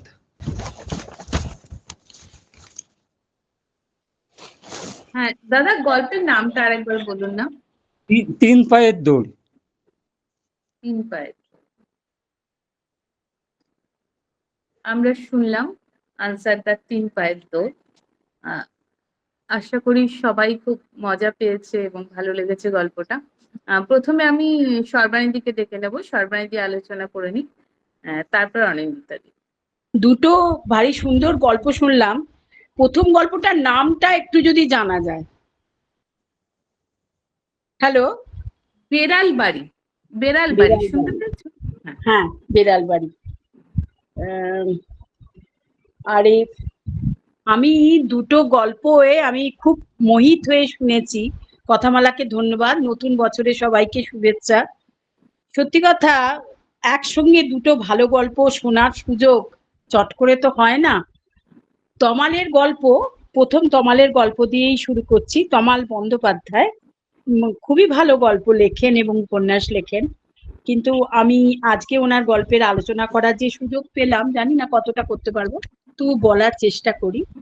পড়াটা খুব ভালো হয়েছে, এত সুন্দর পড়েছেন। তমাল যে বলছিলেন যে গল্প পড়ার সময় একটু অসুবিধা হয়েছে, তো সেটা নয়, খুবই ভালো পড়েছেন। যাই হোক, এবং গল্পে যেভাবে উনি গল্পে করেছেন, মানে গল্পে যেভাবে বর্ণনা করেছেন, প্রথম কথা বলি ডায়লগ অসম্ভব ভালো, প্রত্যেকটা ডায়লগই ভীষণ ভালো। আর তার সঙ্গে সঙ্গে গল্প এগিয়েছেও খুব ভালো। একটা গল্প ডায়লগ বা কিছুর উপর নির্ভর করে না, গল্পটা কিভাবে আমাদের নিয়ে যায়, গল্পটা কি পরিবেশ আনতে পারে এবং গল্পটা কোথায় পৌঁছয় এবং সেখানে আমরা কি পাই, এই ব্যাপারগুলো সবটা মিলিয়ে আমার কাছে একটা গল্প এসে দাঁড়ায়। তো এই গল্পে প্রথম থেকে দেখছি একটা বিচ্ছিন্ন পরিবার, যে পরিবারটা অনেকটাই সমাজ থেকে বিচ্ছিন্ন হয়ে থাকে, তারা কারুর সঙ্গে মেশে না সেইভাবে, বোনেরা এবং তার মা। এই ঘটনাটা আমরা জানতে পারছি একটা বিড়ালের মৃত্যুকে ঘিরে, এবং একটা পরিবারের এই যে কৌটোয়াটা ব্যাপারটা, এটা খুলে গেছে বিড়ালের মৃত্যুর পর। সবাই সেখানে উঁকি ঝুঁকি মারতে চাইছে, কেননা সমাজে একটা মানুষ, একটা পরিবার যদি আটকাটা জমির ওপর পাঁচিল ঘেরা বাড়িতে বিচ্ছিন্ন হয়ে থাকে এবং তাদের একটি মেয়ে চাকরি করতে যায়, বাবা অসুস্থ, সংসারে কোনো স্বাচ্ছন্দ্য সেরকম নেই, অথচ তারা নির্বিবাদে নিজেদের মধ্যে আনন্দে বাস করছে, এই ব্যাপারটা। আর তার সঙ্গে সঙ্গে তাদের পোষা বেড়াল এদিক ওদিক ঘুরে বেড়াচ্ছে এবং পোষা বেড়ালের জন্য পাড়ার লোকেরাও একটা ইয়েতে ভুগছে। এটা গল্পের কাহিনী, পাড়ার লোকেদেরও অসুবিধে হচ্ছে। এই যে ব্যাপারটা, একটা সমস্ত পাড়ার একটা যে কৌতূহলের বিন্দু তারা হয়ে আছে এবং কৌতূহলের মধ্যে সবাই ঢুকে পড়তে চাইছে, ওই যুবকেরা ঢুকে পড়তে চাইছে, পাশের বাড়ির মেয়েটি বলছে তাদের সমকামী, রিসার্চ স্কলার মেয়েটি, এবং সবাইকার একটা কৌতূহল। এই যে কৌতূহলটা তমাল সৃষ্টি করেছেন গল্পের মধ্যে, এটা গল্পের সবচেয়ে বড় ব্যাপার বলে আমার মনে হয়েছে। এই যে একটা পরিবারকে ঘিরে এই যে একটা কৌতূহল তৈরি করা এবং কৌতূহলের আবহ রচনা করা, এবং আস্তে আস্তে তারা যে সবাইকে ফিরিয়ে দিচ্ছে, তাদের সরিয়ে দিচ্ছে, তারা ওই বিড়ালগুলোকে নিয়েই তারা বেঁচে পড়তে আছে। তার মধ্যে একটি বিড়াল মারা গেছে বলে তারা আত্মপরিজন চলে গেলে যেরকম শোক হয়, সেই শোকে তারা বিলাপ করছে। এবং তখন দেখা যাচ্ছে যে তারা মাটির ওখানে আমের গাছের নিচে তারা ছোট ছোট ঢিপি তারা তৈরি করেছে। এর আগেও তারা বিড়াল ওখানে পুঁতেছে এবং পরেও তারা বিড়াল পুঁতেছে। কিন্তু কথাটা হলো এই, যে এই গল্পটায় আমরা কি কি পেলাম। এই গল্পটায় অনেকগুলো খুব সুন্দর ইয়ে আছে, শব্দ আছে। একটা জায়গায় ও বলছে শুদ্ধ নিষাদ। হ্যাঁ, সে জীবনটা যে কাঁদছে, সেই কান্নার মধ্যে শুদ্ধ নিষাদ ভেসে আসছে। একজন লেখক যখন কোনো গল্পকে ওপরে তোলেন, যে মাত্রায় নিয়ে আসেন, তখন তার যে ভাষা, মেয়েগুলো যেন বাল্য বিধবা। হ্যাঁ, এই যে কথাগুলো, এবং এই যে কথাগুলোর মধ্যে দিয়ে এক একটা পরিবেশ রচনা, গল্পটা অসম্ভবভাবে টেনেছে তখন। এবং ওই বাড়িতে ঢুকে পড়া কিছু কিছু মানুষ, তারা ঢুকতে গিয়েও ঢুকতে পারছে না, এই যে তাদের সরিয়ে দিচ্ছে, এই যে সবকিছু থেকে তারা তবু বিচ্ছিন্ন হয়ে থাকছে। এই জগৎটা আমাদেরও যেন কিরকম ভাবে টেনে রাখছে। এবং ওই বেড়ালের মৃত্যু শুধু নয়, বিড়ালটা তাদের পরিবারের একটা অংশ ছিল এবং তারা তাকে বাইরেও যেতে দেবে না। এই যে ভালোবাসা, হ্যাঁ, এই ভালোবাসার মধ্যে আবার একই সঙ্গে কতগুলো বেড়ালের ইয়েও দেখানো হয়েছে, যে বেড়ালগুলোর যে প্রতিক্রিয়া শুধু মানুষের নয়, তার পাশের মানুষের প্রতিক্রিয়া, এবং তার মধ্যে একটা বেড়াল কোল ঘেঁষে আসছে আদর পাচ্ছে না বলে, তাদের প্রতিক্রিয়াগুলোও দেখানো হচ্ছে। এই যে দুদিকে খেলেছে তমাল, দুটো দিক সমানভাবে টেনে নিয়ে গেছে এবং আস্তে আস্তে আমাদের আকর্ষণের বিন্দু করে তুলেছে ওই পরিবারটা, ওই একটা বিচ্ছিন্ন হয়ে যাওয়া পরিবার, তাদের মেয়েরা, এবং সে দেখতে না ভালো হওয়া সেই সব ফর্সা ফর্সা মেয়েরা, তারা যেন আমাদের টেনে রেখেছে। যুবকরা বলছে যে ছোট মেয়েটা একটা সময় বেশ ডাঁটালো ছিল, কিন্তু এখন সেও ওই রকম হয়ে গেছে। তবু তাদের কোনো দুঃখ নেই, তবু তারা কারোর কিছুকে পরোয়া করে না, তবু তারা একা একা বাঁচে, একা একা সমবেত ভাবে বাঁচে, এবং সেখানে নানা লোকের ফিসফিসানি অগ্রাহ্য করে বাঁচে, তাদের আনন্দ নিয়ে, তাদের বেড়ালগুলো নিয়ে, তাদের শোক নিয়ে।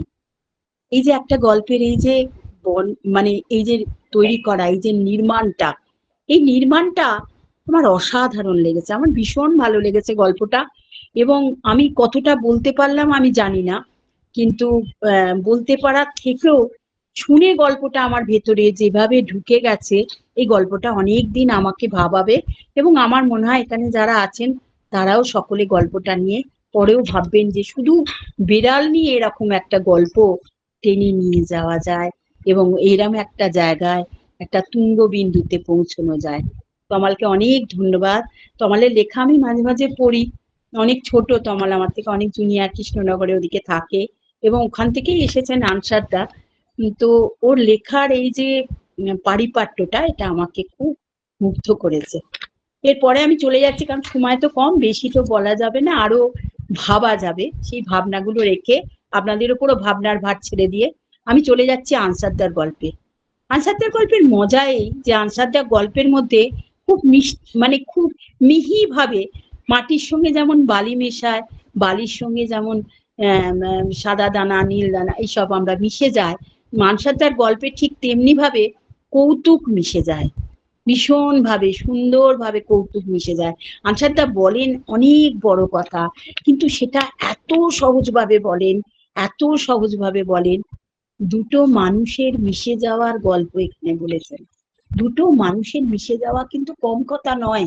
দুজন মানুষ তিন পায়ে দৌড়চ্ছে এটা নয়, দুটো মানুষের সত্তা কোথায় যেন মিশে যাচ্ছে, তাদের একই রকম দেখতে ছিল, তারা একসঙ্গে স্কুলে পড়েছিল, এইসব আমরা গল্পে শুনছি। এবং আমরা সেই হরহরিয়া গ্রামের মেলাটার নামও অদ্ভুত, হরহরিয়া গ্রাম্য মেলায় আমরা পৌঁছে যাচ্ছি, প্রচুর লোক যেখানে তিন পায়ের দৌড় দেখতে আসবে।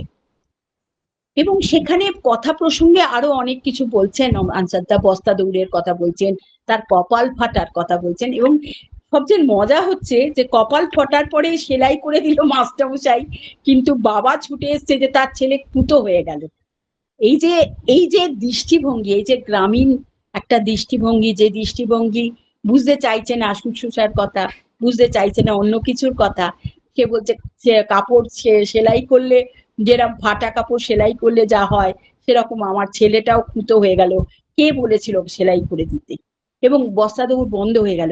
এই যে গ্রামীণ পরিবেশ উঠে আসছে, এখান থেকে একটা গ্রামীণ পরিবেশ আমরা দেখতে পাচ্ছি, যে পরিবেশ মানে আরো অনেক কিছু অন্যরকম আমাদের থেকে, আরো অনেক কিছু বলে অন্যরকম।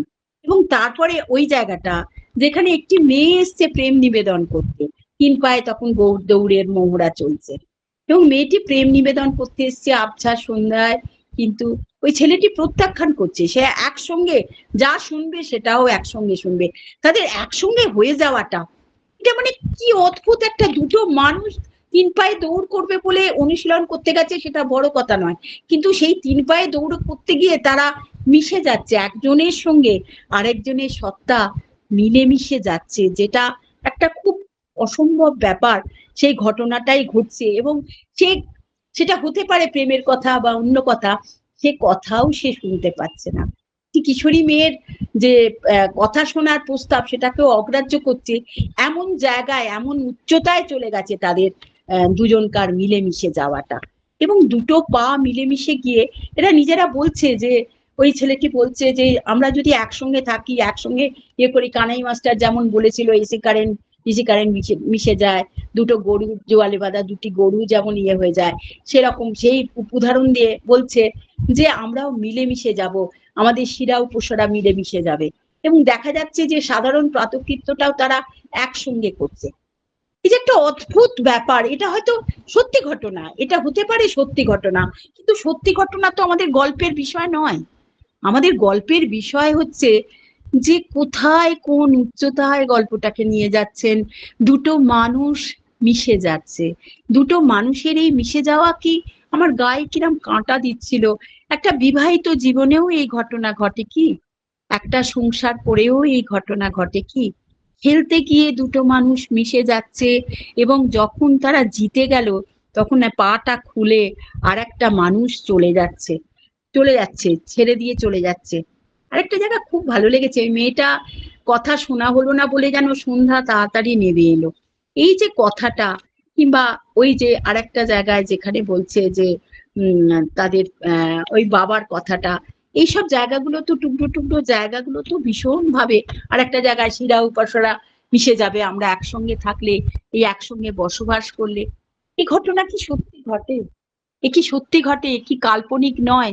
এ কি মানে ম্যাজিক রিয়েলিটি নয় যে দুটো মানুষ মিশে যাচ্ছে? কোথায় নিয়ে গেলেন গল্পটাকে আনসারদা? আনসারদা অনেক পুরস্কার পেয়েছেন ঠিকই, কিন্তু আনসারদাকে আমি চিনি সেই প্রথম শিলকাটাই গল্প মেলায় শুনেছিলাম, সেই থেকে আনসারদাকে আমি চিনি। আনসারদার এই গ্রামীণ গল্পগুলো যেন আমাদের কোথায় নিয়ে যায়, কোথায় মানুষের জীবনকে চিনতে শেখায়।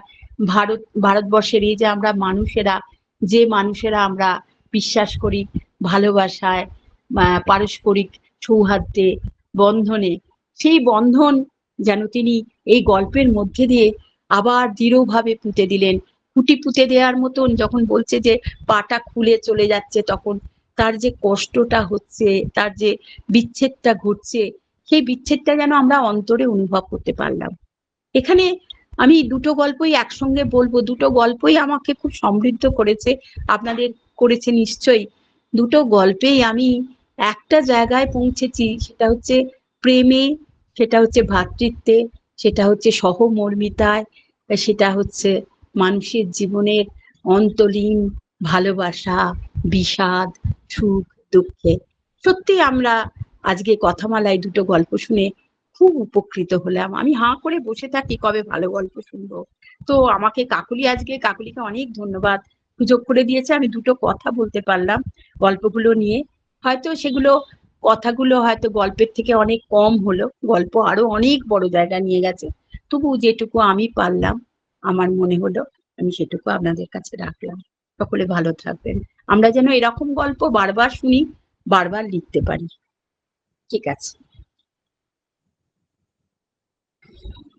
সর্বাণীকে অনেক ধন্যবাদ, দুটো গল্প নিয়ে খুব সুন্দর সংক্ষিপ্ত আলোচনা, কিন্তু খুব সুন্দর আলোচনা করলেন। এরপর আমি অনিন্দিতার দিকে বলবো, অনিন্দিতা যদি গল্প দুটো নিয়ে বলেন। অনিন্দিতা মণ্ডল। অনিন্দিতা দি, তুমি আছো? আছি। আচ্ছা, সর্বানিধি মোটামুটি সংক্ষিপ্ত আকারে দুটো গল্পই সুন্দর আলোচনা করে দিয়েছেন। নতুন করে বলবার মতন কিছু নেই, তাও আমি দু একটা কথা নিশ্চয়ই বলবো। যেমন তমাল বন্দ্যোপাধ্যায়ের বিড়াল বাড়ি শুনতে শুনতে আমার জীবনানন্দ দাশের বিড়াল কবিতাটা মনে পড়ছিল। যে সারাদিন একটা বিড়ালের সঙ্গে ঘুরে ফিরে কেবলই আমার দেখা হয় গাছের ছায়ায়, রোদের ভিতরে, বাদামি পাতার ভিড়ে। কবিতাটা সবাইরই জানা, আর বলছি না। বিড়াল আসলে খুব ইন্ট্রোভার্ট, খুব অন্তর্মুখ প্রাণী, আমরা জানি। কুকুর যেমন সবার সঙ্গে মিলেমিশে থাকতে ভালোবাসে, বিড়াল কিন্তু সবার সঙ্গে মেলেমেশে না। তার স্পেসিফিক লোক আছে, স্পেসিফিক কর্নার আছে বাড়িতে, ঠিক সেই কোনটি, সেই মানুষটি তার প্রিয়। এই যে বেড়াল বাড়িটা যেন বেড়ালের নেচার ধরেছে। অন্তর্মুখ অন্তর্মুখ মানুষদেরকে নিয়ে মুশকিল হচ্ছে, সমাজের কাছে তারা ভীষণ একটা কৌতূহলের জায়গা। তাদের কি হচ্ছে না হচ্ছে শুধু বাহ্যিক নয়, তাদের অন্তরে কি হচ্ছে। যেমন জীবনানন্দ এখনো আমাদের কাছে অনেক অন্ধকারে ওই সূর্য থেকে কুড়িয়ে কুড়িয়ে আনা বলের মতন অন্ধকার ছুঁড়ে দেওয়া আছে, ঠিক সেই রকম এই বাড়িটি, বিড়াল বাড়িটি তার সমস্ত সদস্যদের নিয়ে আমাদের কাছে একটা অন্ধকার রচনা করে রেখেছে। এবং আমরা যারা সমাজের অত্যন্ত সাধারণ মানুষ, যাদের পাশের বাড়ি সম্পর্কে ভীষণ কৌতূহল, বাহ ওই মেয়েটি তো খুব সুন্দর দেখতে ছিল একটা সময়, ইত্যাদি অনেক কথা, তারা বারবার খুঁজতে যাই, বারবার ওই অন্তর্মুখ জায়গাটাকে ধাক্কা মারতে যাই এবং নিজেদের অজ্ঞাতসারে সেখানে বেশ বড় করে ক্ষতও তৈরি করি। আমরা বুঝতে পারি না যারা খুব ইন্ট্রোভার্ট লোক তারা কতটা এতে আহত হন। এবং এই যে বেড়াল ঢিবি ঢিবি ঢিবি ঢিবি হয়ে আছে, প্রত্যেকটি নাকি এক একটি বেড়ালের কবর তাদের চাপা দেওয়া হয়েছে, যেটা লেখক লিখেছেন। আমি যদি এটা মেটাফরিক্যালি ভাবি, তাহলে আমি ভাববো যে ওই বাড়ির প্রত্যেকটি সদস্যর নিজের নিজের দুঃখের কষ্টের মুহূর্তগুলো ওইভাবে আরো অন্তরীণ করে তারা চাপা দিয়ে রেখেছেন, যেন একটা মাটির তলায় চাপা দিয়ে তারা আরো লোকের চোখের সামনে থেকে সরিয়ে দিতে চেয়েছেন। গল্পটা আমার কাছে খুব বিষাদের এবং সত্যি বলতে এই ধরনের ইন্ট্রোভার্ট মানুষদেরকে আমরা সম্মান করতে শিখিনি বলেই সমাজে এখনো নানা সমস্যা। এবার আনসারদার গল্পটা, 3 পায়ের দৌড়। আনসারদা মানে এত মুরকির কাজ, গল্পে এত ছোট ছোট ছোট ছোট মুরকির কাজ যে পড়তে পারলে আমার ভীষণ আনন্দ হয়, বলতে গিয়ে আমি হারিয়ে ফেলি। সত্যি সর্বানিধি কাজ সোজা করে দিয়েছেন, প্রত্যেকটা মুহূর্তকে ধরে ধরে বলেছেন। ওই যে মেয়েটি প্রেম নিবেদন করতে এসেছিল এবং ছেলে দুটি যেহেতু একসঙ্গে আছে, তাই জন্য বলা হচ্ছে তোমার যদি একা কিছু বলার থাকে তাহলে তুমি মেলার পরে দেখা করো। অর্থাৎ প্রেমের মতন জিনিস সদ্য কৈশোর উত্তীর্ণ বয়সের একটি ছেলে সেটাকেও উপেক্ষা করছে। পরে তার মনে কষ্ট হচ্ছে, কিন্তু সেই সময় সে এমনই এক সত্তা হয়ে আছে যে প্রেমকেও সে প্রত্যাখ্যান করছে, যেটা মানে সচরাচর ঘটেই ওঠে না। পরে তার মনে হচ্ছে যে অন্ধকার নেমে এলো। এই যে এক সত্তা, আনসারদার গল্পেও আমি চেষ্টা করছি এইভাবে খুঁজতে, কারণ গল্পের বিষয়, গল্প কোথায় উচ্চতায় গেছে সব সর্বানন্দী বলে দিয়েছেন। আমি বলছি এই 3 পায়ের দৌড়, দুটো লোক দৌড়চ্ছে 3 পায়ে, তাদেরকে জুড়ে দেওয়া হয়েছে এবং সেই জুড়ে দেওয়া দুটো পা, ডান পা বাঁ পা মিলে যেন একটা পা হয়ে গেছে, যেন এক শিরা উপশিরা হাঁটু তারা দৌড়চ্ছে। তাহলে এই যে যৌথতা কি আমাদেরকে একটা উচ্চতায় নিয়ে যায়, যেটা আমরা একা থাকতে থাকতে স্বার্থপর হতে হতে, মানে পরিবারের মধ্যেও তো আমরা খুব বিচ্ছিন্ন থাকি। যেমন এখন একটা ঘরে আমি একা আছি, এই ঘরে আর কারোর প্রবেশ আপাতত নিষেধ। হ্যাঁ, যে যৌথতা থেকে সরতে সরতে সরতে সরতে মানে আমাদের স্বার্থপরতা এমন জায়গায় গেছে, আমরা সবসময় চারিপাশে একটা স্পেস খুঁজি। সেই স্পেস খুঁজতে গিয়ে আমরা যে প্রতি মুহূর্তে ব্যর্থ হচ্ছি জীবনের দৌড়ে, সেটা হয়তো বুঝতে পারছি না। আসলে তো হরহরিয়ার মেলায় একটা পুরস্কার পেয়ে কেউ বিশাল কিছু করেনি তারা, কিন্তু ওই যে কিশোর দুটির মনে রয়ে গেছে যে আমরা এইভাবে যৌথ যাপন করেছিলাম এবং এইভাবে এক হয়ে গিয়েছিলাম, ছেলে যে কি ভীষণ কষ্ট, প্রচন্ড কষ্ট ভেতর থেকে বেরিয়ে আসছে। এটা কি আমাদেরকে সেই যৌথতার কথাই মনে করিয়ে দেয় না, যে আমরা যদি একভাবে এইভাবে দৌড়তে পারতাম, একভাবে জীবনটা এইভাবে চালাতে পারতাম, তাহলে আমরা আরো আনন্দে থাকতে পারতাম, যা প্রেমের থেকেও বেশি আনন্দ দিত আমাদের।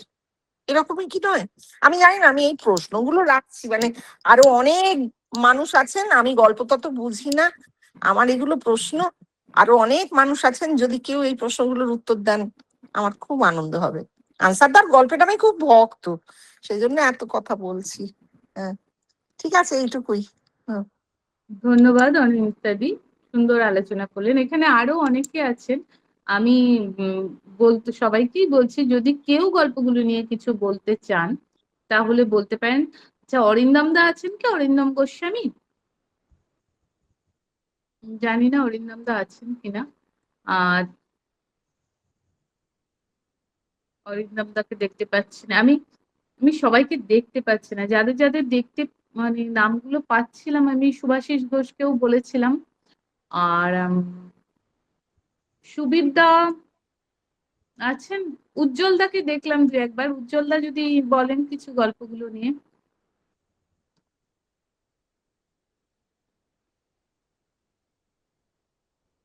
কারণ লেখকদের ভালো লাগে যদি তাদের গল্প নিয়ে আমরা কিছু বলি। তনয়া, তনয়া প্রথম থেকে আছেন, তনয়া যদি কিছু বলতে চান।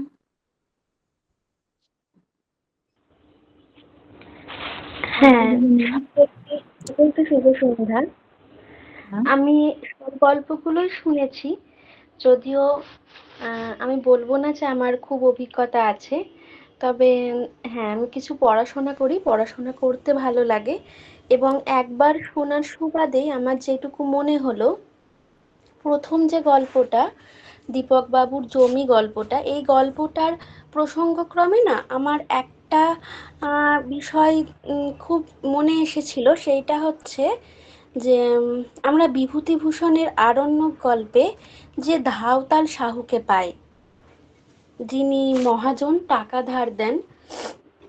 আমার এই ক্ষেত্রে মনে হয়েছে, আমার একটু অসুবিধা আছে যে আমি চরিত্রের নামগুলো মনে রাখতে পারি না, তো আমি চরিত্রের বৈশিষ্ট্য ধরে ধরে বলছি, যে এখানে ওই যে ধাওতাল সাহু এবং এখানে যে যার কাছে সেই কৃষক জমি বিক্রি করেছিলেন, আমার মনে হয়েছে দুজনের মধ্যে একটা সাযুজ্য আছে। সাধারণত আমরা দেখি যে যারা টাকা ধার দেয় বা মহাজন নামক পদে যারা অধিষ্ঠিত থাকে, তাদেরকে সমাজ একটা কি বলবো ওটা, মানে একটা জায়গা থেকে দেখে, তাদের একটা ছাপ আছে, তাদের একটা বৈশিষ্ট্য সমাজ তৈরি করে দিয়েছে, যে মহাজন হলে তার এই কোয়ালিটিগুলো থাকবে, এবং সেই কোয়ালিটিগুলো একটাও ভালো কোয়ালিটি নয়। কারণ আমরা যদি মহাজন শব্দটাকেও দেখি, সেখানেও আমরা দেখতে পাবো যে আম, ওইটা যে শব্দার্থের যে ভাগ রয়েছে, সেখানে কিন্তু সেই শব্দের মানে অবনমন মনে করা হয় মহাজন শব্দটাকে। তো সেই ক্ষেত্রে মহাজন মানে তার যে বৈশিষ্ট্য এই রকমই হতে হবে, সেইটা যে নয়, সেইটা যেমন বিভূতিভূষণ একটা সময় দেখিয়েছিলেন, আমার মনে হয়েছে দীপক বাবু সেই জায়গাটা আর একবার ভাবার সুযোগ করে দিয়েছেন। মানে মানুষ মাত্রই যে একটা শ্রেণী হিসেবে বিচার্য নয়, মানুষ মাত্রই মানুষ হিসেবে বিচার্য। মানে আমি বলতে চাইছি যে আহ, যেমন আহ, বয়স্ক মানেই সম্মানীয় নয়, এবং বয়সে ছোট মানেই সে শাসন, তা সে মানে তার উপর শাসন করা হবে, এই রকম নয়। এই বিষয়টা আমি বলতে চাইছি যে একটা জায়গা থেকে বিচার্য নয়, একটা শ্রেণী হিসেবে বিচার্য নয়। যে টাকা ধার দিচ্ছে বা যে অন্যের জমি কিনে নিচ্ছে, তারও যে একটা বড় মন থাকতে পারে, এবং তাকে ব্যক্তি সত্তা হিসেবে দেখার জায়গাটা, সেইটা আমার একটু বিশেষ মনে হয়েছে। অনেক ধন্যবাদ, ভালো লাগলো আপনার আলোচনা। আহ, এ, আর আরেকটা কথা কথা আমি বলতে চাই সেইটা অন্যান্য যারা এখানে আছেন, যারা আলোচনা করলেন, তারা বেশিরভাগটাই বলে দিয়েছেন, ফলে আমার বলার বিশেষ কিছু নেই। তবে এই একটা জায়গা যেটা আমার মনে হয়েছে বলা যেতে পারে। আর একটা বিষয় হচ্ছে যে আনসার উদ্দিনের যে 3 পায়ের দৌড়, এই গল্পটাতে একদম শেষের মুহূর্তটা আমি ধরতে চাইছি, যেখানে ওই যে দৌড়টা শেষ হলো এবং একজন বন্ধু আর একজন বন্ধুকে ছেড়ে চলে যাচ্ছে, এবং শুধু চলে যাচ্ছে তাই নয়, সে কিন্তু পুরস্কারটাও সঙ্গে নিয়ে যাচ্ছে। এই যে আমাদের জীবনের একটা কি বলবো, আমরা কোনো একটা কাজ শুরু করছি, সেখানে যে ডেডিকেশনটা দরকার, সেই ডেডিকেশনটা দুজনের মধ্যেই ছিল। এমনকি আমরা যখন কোনো সম্পর্ক শুরু করছি, এটাকে যদি আমি মানুষের সম্পর্কের দিক থেকেও দেখি, সেখানেও আমরা যখন কোনো সম্পর্ক শুরু করছি, সেখানেও কিন্তু সমানভাবে দুজনের ডেডিকেশন থাকে। কিন্তু ওই যে হাত ধরা সহজ, কিন্তু আম, সেই হাতটা ধরে রাখা সহজ নয়। ওখানে আমার মনে হয়েছে যে এই যে একটা বন্ধু থেকে আরেকটা বন্ধুর বিয়োগ হচ্ছে, তারা কিন্তু এইটা বলতে পারতো যে এই যে আমরা যেটা অর্জন করলাম, এই অর্জিত সম্পদটা তোর ঘরে কিছুদিন থাকবে, আমার ঘরে কিছুদিন থাকবে। তা কিন্তু হলো না।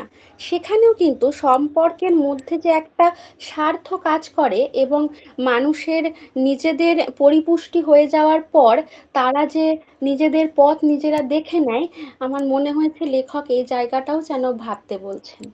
যে যৌথ যে ভূমিকার ক্ষেত্রে যেগুলো যে খেলাধুলাগুলো থাকে, এখানে যতজন অংশগ্রহণ করে সবাইকে একই পুরস্কারে পুরস্কৃত করা হয়। সেখানে সেই ছেলেটা ফেরু, সেও যেমন পুরস্কার পেয়েছে, তেমনি আমাকেও একই পুরস্কার দেয়া হয়েছে। এখানে ফেরুর কথাটাও উল্লেখ করা হইল মাত্র, কিন্তু সাধারণভাবে এটা আমরা বুঝে যাই। যদি 3 জনের রিলে রেস হয়, 3 জনেই যদি প্রথম হয়, 3 জনেই সোনা পায়। তা আমি এটা আলাদাভাবে আর উল্লেখ করিনি। মূল বিষয়টা আমি দেখাতে চেয়েছি যে এতদিন যে এক হয়েছিল দুজন, সেই দুজনের মধ্যে একটা বিচ্ছেদ ঘটলো, একটা পায়ের বিচ্ছেদ ঘটলো। তার মনে হলো সে একটা পা হারিয়ে ফেলেছে, সে পঙ্গু হয়ে গেছে, সে অক্ষম, সে অচল হয়ে গেছে। এই জিনিসটাকেই আমি দেখাতে চেয়েছি এবং সেইভাবেই আমি শেষ করেছি।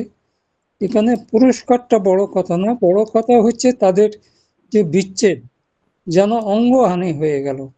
হ্যাঁ, এটাই আসলে আর। গল্প লেখার পর তো আর লেখকের গল্প থাকে না, গল্পটা হ্যাঁ, পাঠকের হয়ে যায়, পাঠক যেভাবে মনে করে সেভাবেই নিতে পারে। এটা আমরা সবাই জানি, আনসারটাও জানেন ভালো। সুকান্ত দা বলছেন কথাগুলো। সুকান্ত দা, আপনি একটু আপনার মানে অন করতে পারেন ক্যামেরা, সবাই আপনাকে দেখলে ভালো খুশি হবে। হবে। তাহলে সবাই চাইবে যে আপনি সুস্থ আছেন, বসে বলছেন, এটাও দেখতে পেলে ভালো লাগবে। দেখো, এবার বাংলা সিরিয়াল হয়ে গেল, মাথায় পেটটি বেঁধে বসে আছে।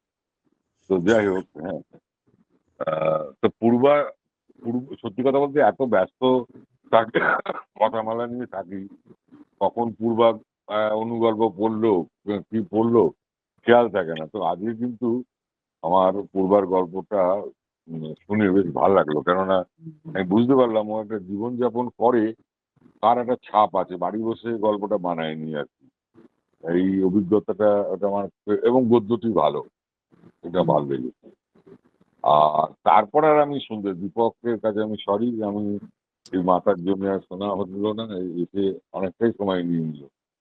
আনসারদের গল্পটা পুরোটা শুনলাম। তো আনসারদের গল্প এমনিতে এই সর্বাণী বলেইছে, আমি তককে তককে ছিলাম, সর্বাণী যদি ওটা না বলে আমি বলবো, যে মেয়েটার মুখটা ইয়ে হয়ে গেল, তাড়াতাড়ি যেন সন্ধে নেমে এলো। তো এই এরকম আরো বেশ কিছু জায়গা আছে গল্প। তো এটা, আর হ্যাঁ, ওই কৌতুক মানে অ্যাকচুয়ালি কৌতুক তো থাকাই উচিত, কারণ আমরা রস সাহিত্য বলি কেন, সাহিত্যের ভেতরে কৌতুক একটা ইয়ে না থাকলে যেন জমে না ঠিক। তো সেটা আনসারদের হাতে খুব ভালো আছে। হ্যাঁ, আমার শুধু আমার আনসারদা আমার কাছে একটা বিরাট বড় গল্প।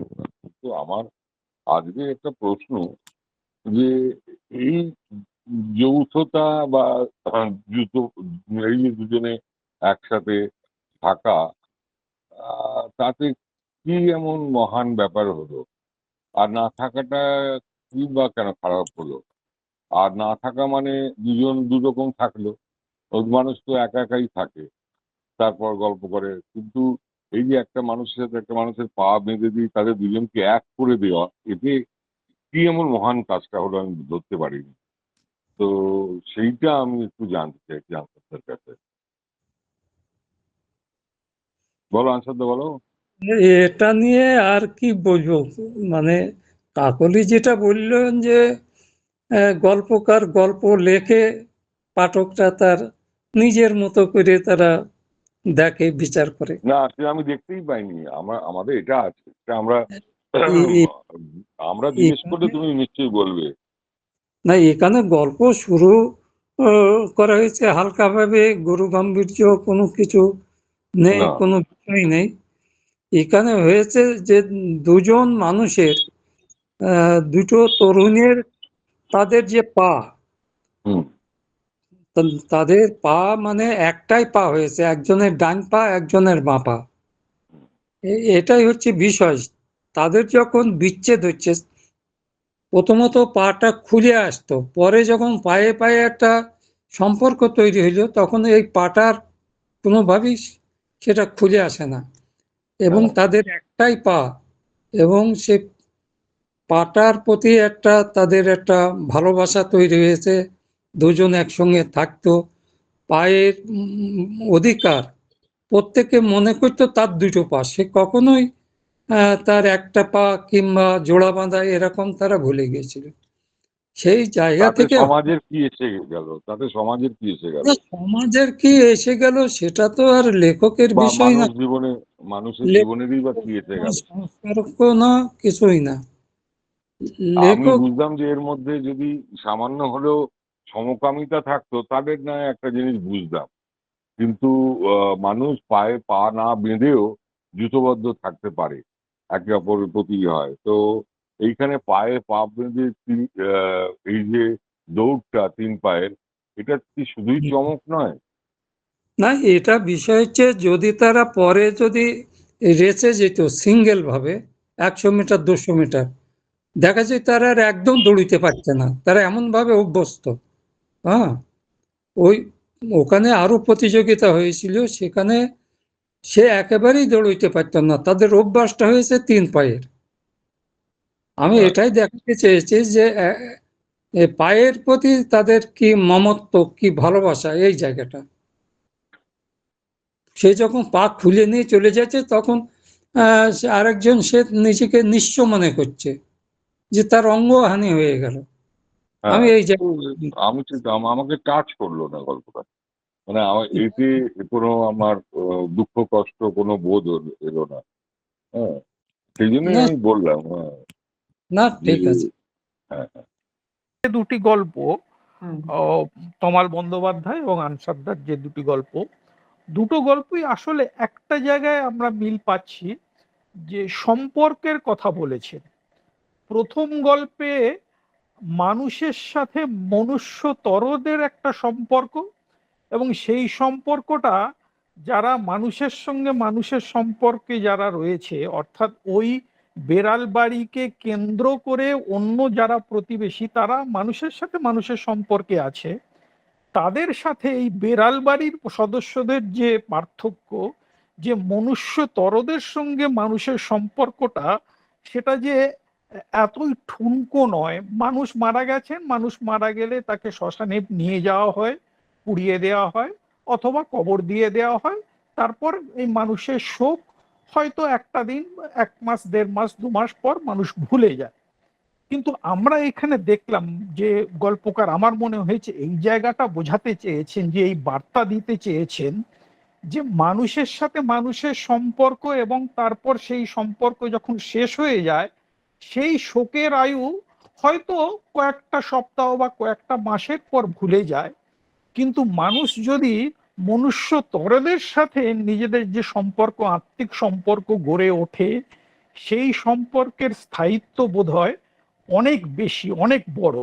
আমার মনে হয়েছে যে সেই একটা কথা, সেই বার্তা এখানে দিয়েছেন। বাকি অন্যান্য বিষয়টা তো যারা আলোচনা করেছেন সবাই এনেছেন।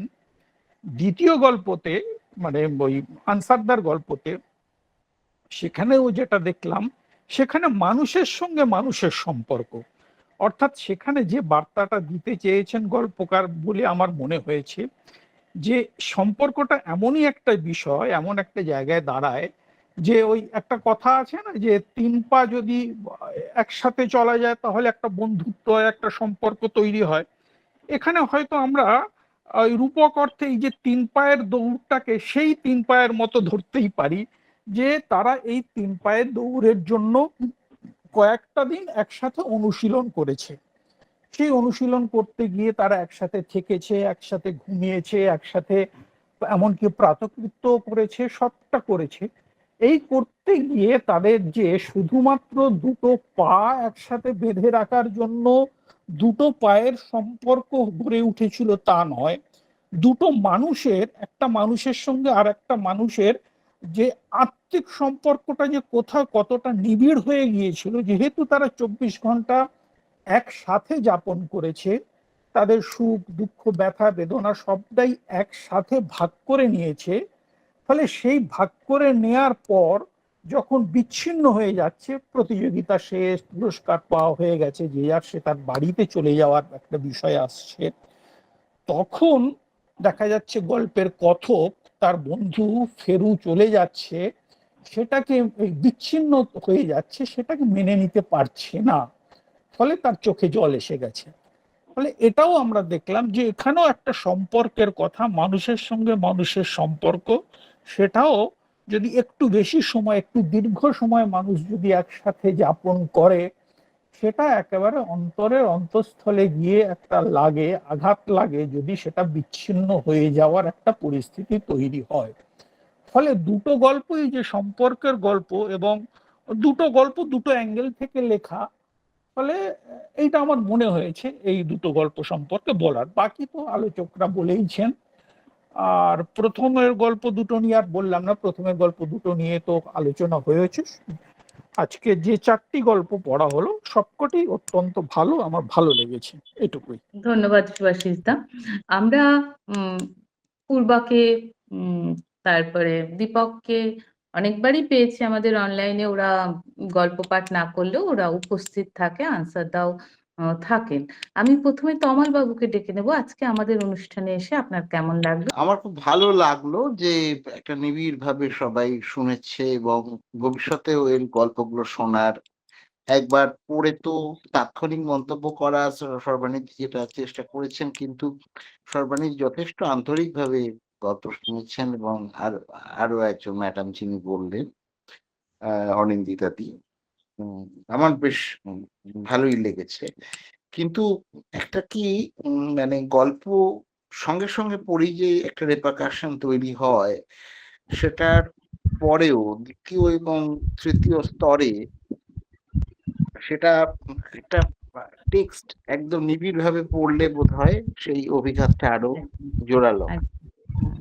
আর এইভাবে শুনেই সঙ্গে সঙ্গে বলা খুবই কঠিন, এবং তবুও ওরা বলেছেন এটা খুবই আনন্দের, এবং আমার তো খুব ভালো লাগলো। এবং এই যে একটা পরিসর তৈরি হয়েছে, যে এই গল্প, কথামালার গল্প এইভাবে পড়া, এবং এটা খুব ক্লোজড একটা গ্রুপ, সবাই গল্পের সঙ্গে সংশ্লিষ্ট, এবং সাহিত্যকে সিরিয়াসলি নেওয়ার যে অভ্যাস, মানে টি.এস. এলিয়টের একটা কথা আছে, উই মাস্ট লার্ন টু, মানে কি বলবো, টেক লিটারেচার সিরিয়াসলি। এই যে জিনিসটা, মানে সাহিত্য যে শুধুমাত্র নিছক কোনো হালকা বিনোদন নয়, এটা একটা খুব গভীর কোনো একটা পরিসর তৈরি করার চেষ্টা করে। সেই কাজটা হচ্ছে, একটু একটু করে হচ্ছে, এবং এইটা আশা করি থেকে যাবে। এবং এই গল্পগুলো যদি ভবিষ্যতে বা আজকে রাতে বা অন্যদিন আরো একবার শোনা যায়, আমার মনে হয় যে নতুন ফ্যাসেটস, নতুন কোনো দিক উন্মোচিত হতে পারে প্রত্যেকটা গল্পই। শোনা আনসার যাবে, রেকর্ড তাহলে তো হয়েছে। তাহলে তো খুব ভালো। আমি আশা করব আরো একবার নিবিড়ভাবে কেউ যদি পড়েন, এবং আনসারদার লেখাটিও আমার চমৎকার লেগেছে।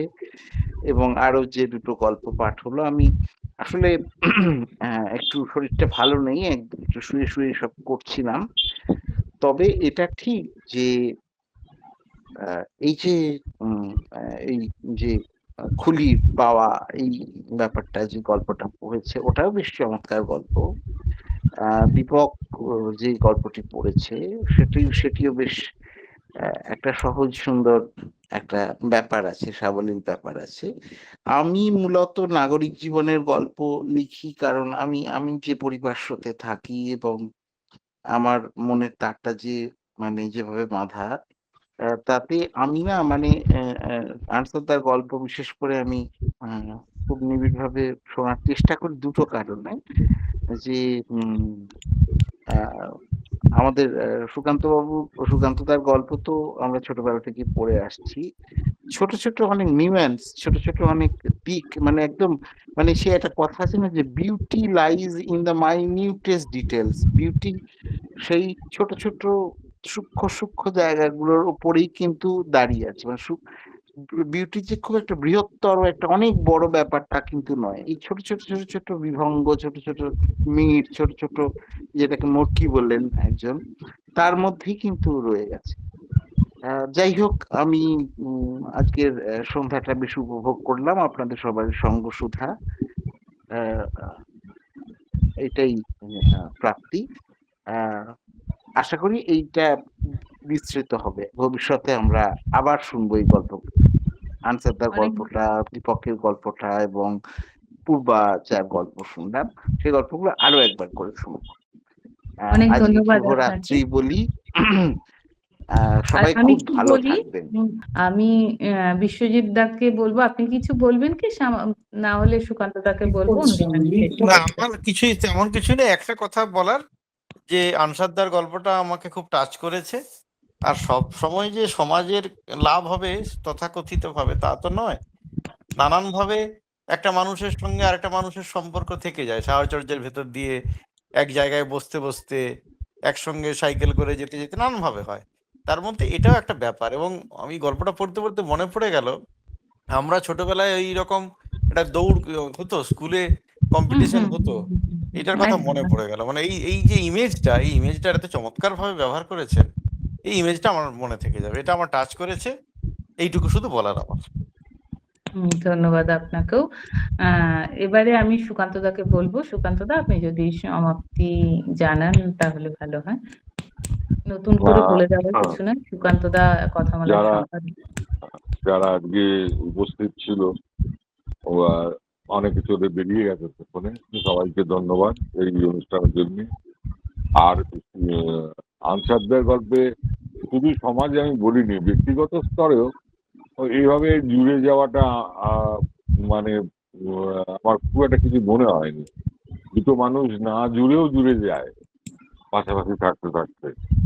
তো আমার কোথাও যেন মনে হচ্ছে যে ওই ৩ পায়ের দৌড়ের যে একটা কনসেপ্ট, এটা একটা নতুন ভাবনা বলে আনসারদের এটাতে বেশি মন দিয়েছে।